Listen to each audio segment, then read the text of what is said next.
An Acre of Grass by William Butler Yeats.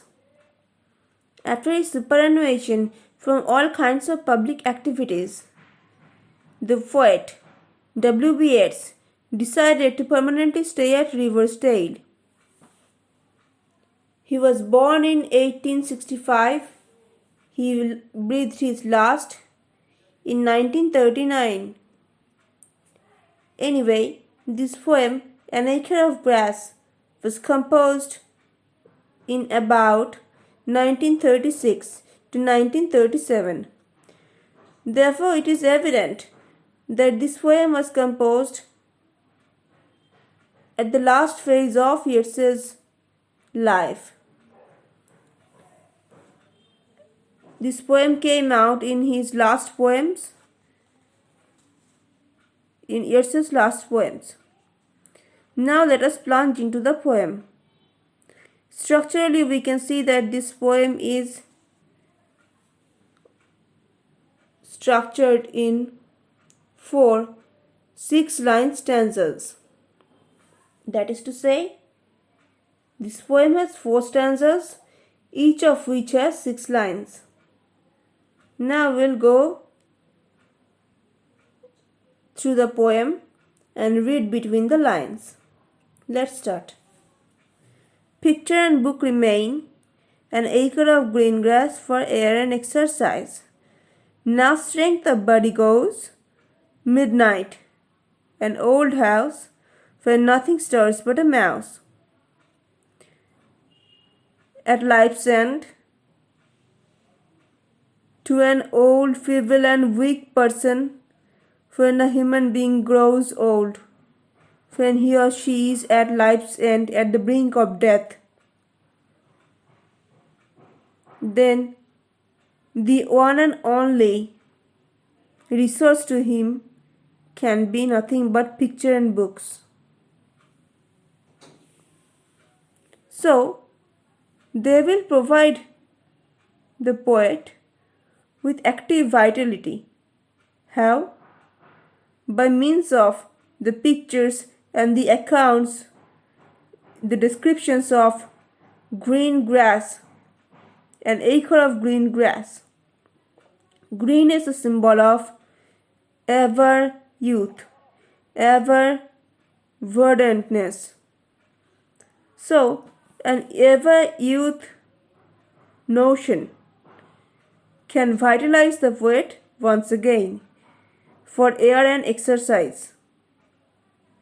The green grasses can provide the poet with lots of fresh air and lots of energizing exercises. The strength of body having gone away, the poet chiefly depends upon the picture and books and the descriptions given in them. In the word midnight, we come across an analogy. In the word midnight, we come across a metaphor. So, how do we explain it?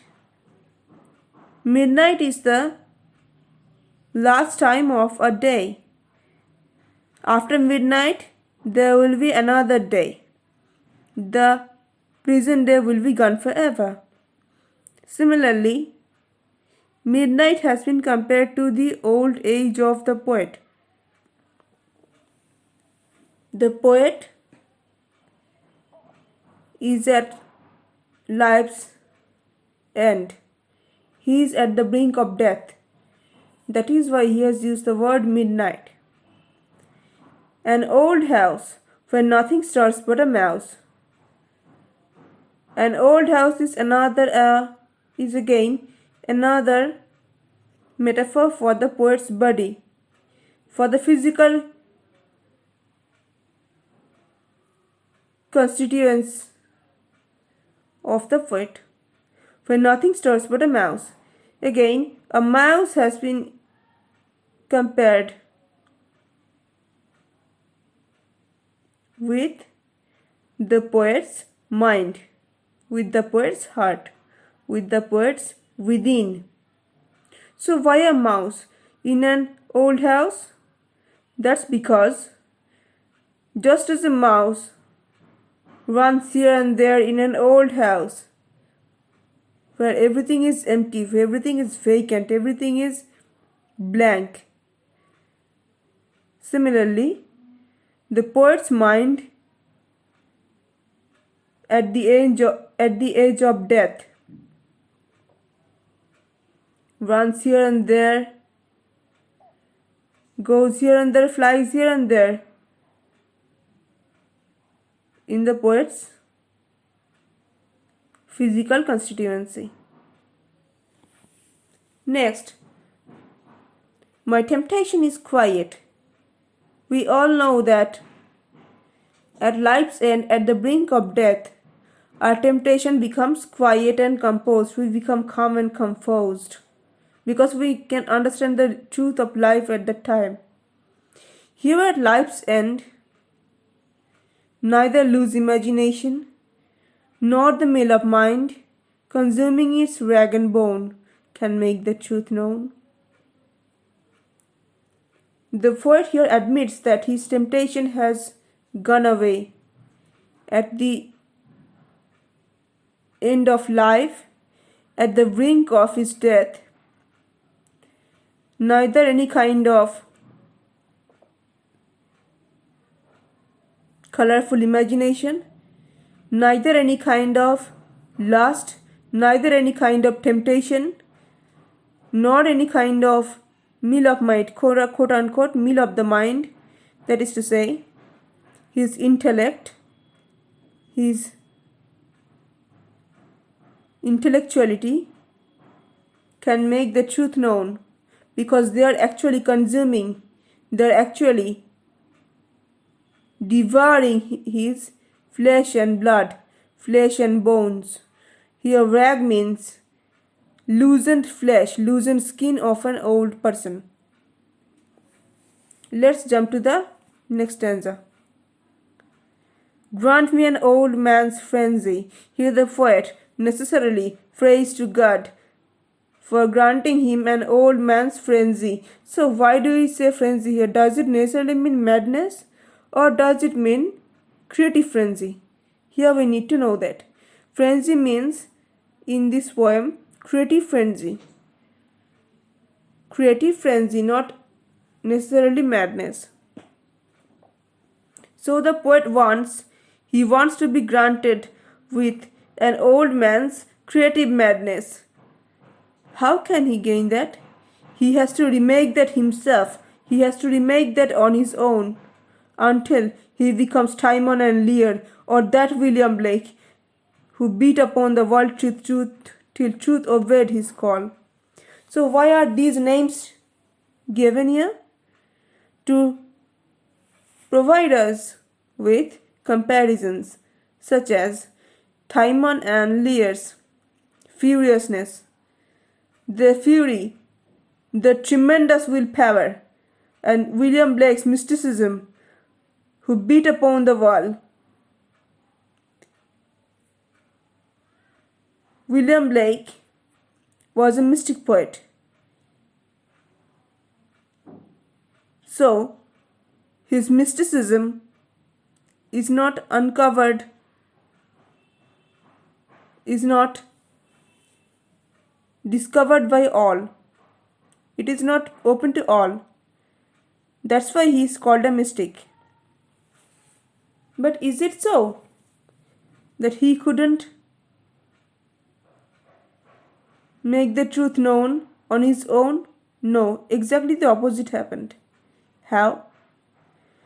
William Blake, in this poem, as we see, written by William Butler Yeats, William Blake wanted to know the truth of life. Therefore, he practiced, he revised, he practiced rigorously with his tremendous willpower, with his terrific fury, with his terrific energy and active vitality. to know the truth of life. A mind Michelangelo knew that can pierce the clouds. Again we see that the poet William Butler Yeats in his poem An Acre of Grass wants to get a mind like Michelangelo, the legendary artist who drew the pictures of the Sistine Chapel. The mind possessed by Michelangelo had the knowledge within it how to pierce the clouds, or inspired by frenzy, shake the dead in the shrouds, forgotten else by mankind, an old man's eagle mind. Michelangelo's creative frenzy, his creative madness, had the knowledge, had the wisdom, had the capacity, had the capability, had the will force, tremendous will force, had the terrificness